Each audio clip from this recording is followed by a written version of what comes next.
আসসালামু আলাইকুম। আজকের সর্বশেষ সংবাদ জানাবো আমি নুসরাত। প্রথমেই জানিয়ে দেব সংবাদ শিরোনাম। ক্ষমতাসীন রাজনৈতিক দলকে স্পষ্ট বার্তা দিলেন সাদিক কায়েম।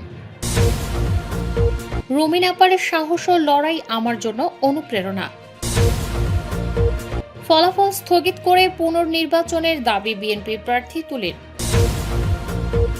বরিশাল বিভাগের ২১ আসনের ১৬টিতেই বিএনপির জয়। এদের তো ভোট নাই, এত ভোট ওরা পেল কিভাবে, বললেন মির্জা আব্বাস।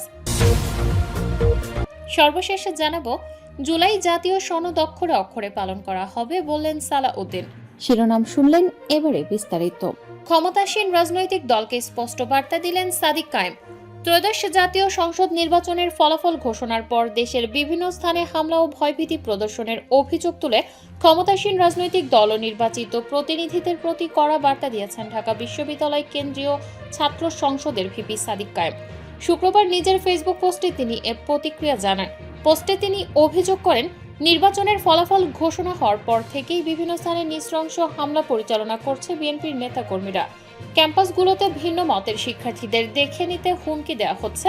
তিনি লেখেন, আমরা আশা রাখতে চাই প্রত্যেক নির্বাচিত প্রতিনিধি এবং ক্ষমতাসীন রাজনৈতিক দলের নেতৃবৃন্দ দায়িত্বশীল আচরণ করবেন এবং তাদের নির্বাচনী ক্ষেত্র সহ সকল স্থানে সকল ধরনের সংঘাতের রাজনীতি বন্ধ করে ভিন্ন মতের সকলের জন্য নিরাপদ পরিবেশ উপহার দেবেন।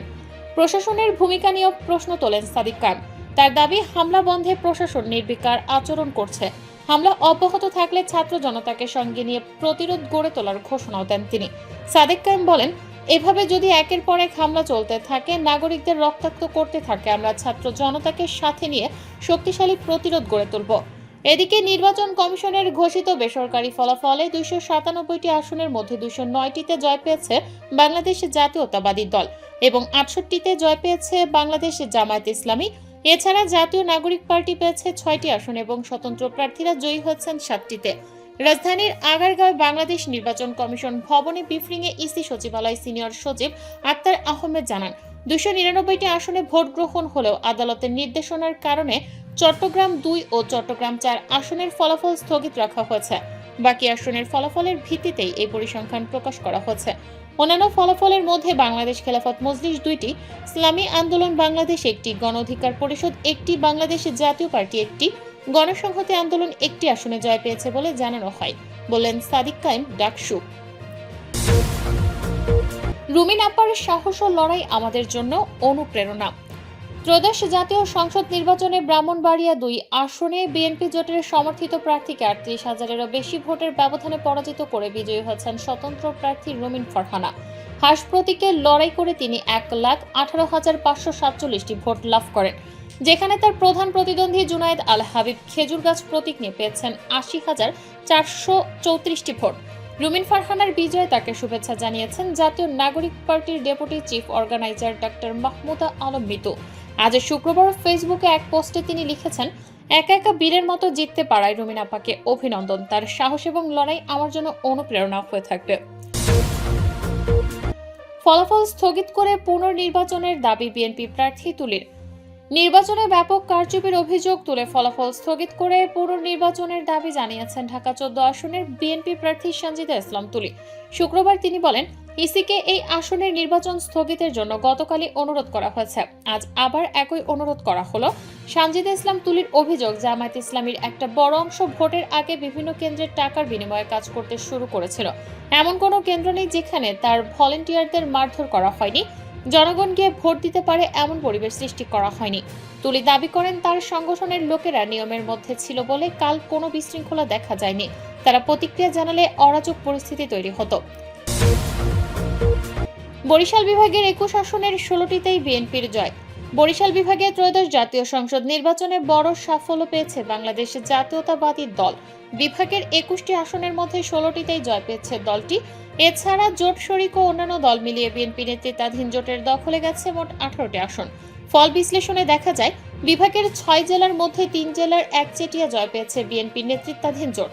বাকি আসনগুলোতে জয় পেয়েছে বাংলাদেশ জামায়াত ইসলামী, গণ অধিকার পরিষদ, বাংলাদেশ জাতীয় পার্টি এবং ইসলামী আন্দোলন Bangladesh. Barguna ১ Mahmudul Hasan Oliullah Islami Andolan, Barguna ২ Nurul Islam Moni BNP, Patuakhali 1 Altaf Hossain Chowdhury BNP, Patuakhali 2 Shafiqul Islam Masud Jamaat, Patuakhali 3 Nurul Haque Nur Gono Odhikar Parishad, Patuakhali 4 ABM Mosharraf Hossain BNP, Bhola 1 Andalib Rahman Partho BJP, Bhola 2 Hafiz Ibrahim BNP, Bhola 3 Hafizuddin Ahmed BNP, Bhola 4 Nurul Islam Nayan BNP, Barishal 1 Zahiruddin Swapan BNP, Barishal 2 S Sharfuddin Ahmed BNP, Barishal 3 Zainul Abedin BNP, Barishal 4 Rajib Ahsan BNP, Barishal 5 Mujibur Rahman Sarwar BNP, Barishal 6 Abul Hossain Khan BNP, Jhalakathi 1 Rafiqul Islam Jamal BNP, Jhalakathi 2 Ishrat Sultana Elen Bhutto BNP, Pirojpur 1 Masud Saidi Jamaat, Pirojpur 2 Ahmad Sohel Manzur BNP, Pirojpur 3 Ruhul Amin Dulal BNP. এদের তো ভোট নাই, এত ভোট ওরা পেল কিভাবে, বললেন মির্জা আব্বাস। ত্রয়োদশ জাতীয় সংসদ নির্বাচনের প্রতিপক্ষের বিরুদ্ধে ইলেকশন ইঞ্জিনিয়ারিং এর অভিযোগ এনেছেন ঢাকা 8 আসনে বিজয়ী বিএনপির স্থায়ী কমিটির সদস্য মির্জা আব্বাস। তিনি অভিযোগ করে বলেছেন, এদের তো ভোট নাই, এত ভোট ওরা পেল কিভাবে। শুক্রবার দুপুরে জুমার নামাজের পর রাজধানীর শাহজাহানপুরে নিজ পারিবারিক কবরস্থান জিয়ারত করে মির্জা আব্বাস উপস্থিত সাংবাদিকদের একথা বলেন। গতকাল বৃহস্পতিবার অনুষ্ঠিত ত্রয়োদশ জাতীয় সংসদ নির্বাচনে ঢাকা 8 আসনে বিজয়ী হয়েছেন মির্জা আব্বাস। তিনি পেয়েছেন 59,366 ভোট। অন্যদিকে এনসিপির প্রার্থী নাসিরউদ্দিন পাটোয়ারি পেয়েছেন 54,127 ভোট। প্রতিপক্ষের এত ভোট পাওয়া নিয়ে প্রশ্ন তুলে মির্জা আব্বাস বলেন, ভোট পূর্ববর্তী তাদের যে প্রস্তুতি ছিল, আমি বারবার বললাম যে ওরা ইঞ্জিনিয়ারিং করবে, সেই ইঞ্জিনিয়ারিংটা ওরা করে ফেলেছে। এটা আমরা বুঝতে পারি নাই কোন কায়দায় করেছে, এখন বুঝতে পারছি। তিনি আরো বলেন, এদের তো ভোট নাই, এত ভোট ওরা পেল কিভাবে। এ সময় বিএনপির ভূমিদস্য জয় নিয়ে প্রতিক্রিয়া জানতে চাইলে আব্বাস বলেন, আমি আনন্দিত ব্যক্তিগতভাবে, দেশবাসীও আনন্দিত। দেশবাসী আনন্দের সঙ্গে ভোট দিয়ে বিএনপিকে বিজয়ী করেছে। আমি আশা করছি জনগণ এই রায়ের প্রতিফলন পাবেন। বিএনপি চেয়ারম্যান তারেক রহমান প্রধানমন্ত্রী হচ্ছেন, এই বিষয়টি কেমন লাগছে জানতে চাইলে তিনি বলেন, আমার ভালো লাগছে এর কারণে যে আমি জিয়াউর রহমানের সঙ্গে রাজনীতি শুরু করেছিলাম, তারপর দেশনেত্রী খালেদা জিয়ার সঙ্গে রাজনীতি করেছি, এখন তাদের পরবর্তী প্রজন্মের সঙ্গে রাজনীতি করছি।